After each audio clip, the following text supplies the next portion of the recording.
I don't know, but I feel like God's like sending his brides out and the hubbies out. I feel like some things are happening in the atmosphere. So marriage. Notice the phrase that leap out of this verse. Live happily, the woman you love, the meaningless days of life, the wife God gives you, your reward. We reach for happiness and fail to see it sitting across from us at the breakfast table.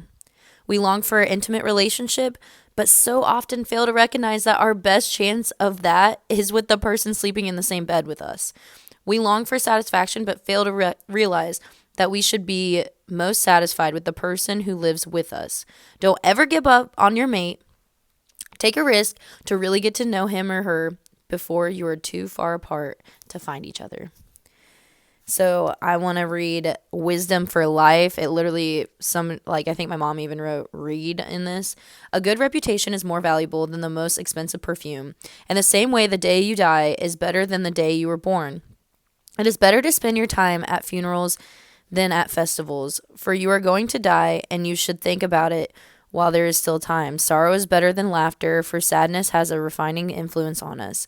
A wise person thinks much about death, while the fool thinks only about having a good time now. It is better to be criticized by a wise person than to be praised by a fool. Indeed, fool's laughter is quickly gone, like thorns crackling in a fire. This is also meaningless. Extortion turns wise people into fools, and bribes corrupt the heart. Finishing is better than starting. Patience is better than pride. Don't be quick-tempered, for anger is the friend of fools. Don't long for the good old days, for you don't know whether they were any better than today. Being wise is as good as being rich. In fact, it is better. Wisdom or money can get you almost anything, but it is important to know that only wisdom can save your life. Notice the way God does things, then fall into the line. Don't fight the ways of God, for who can straighten out what he has made crooked or crooked? Enjoy prosperity while you can, but when hard times strike, realize that both come from God.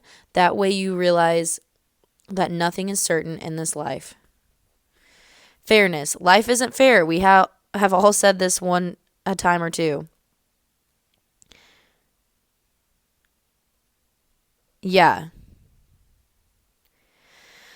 I feel like that's also what's going on in like my life right now, is that like with what I'm speaking on, like you have to recognize that like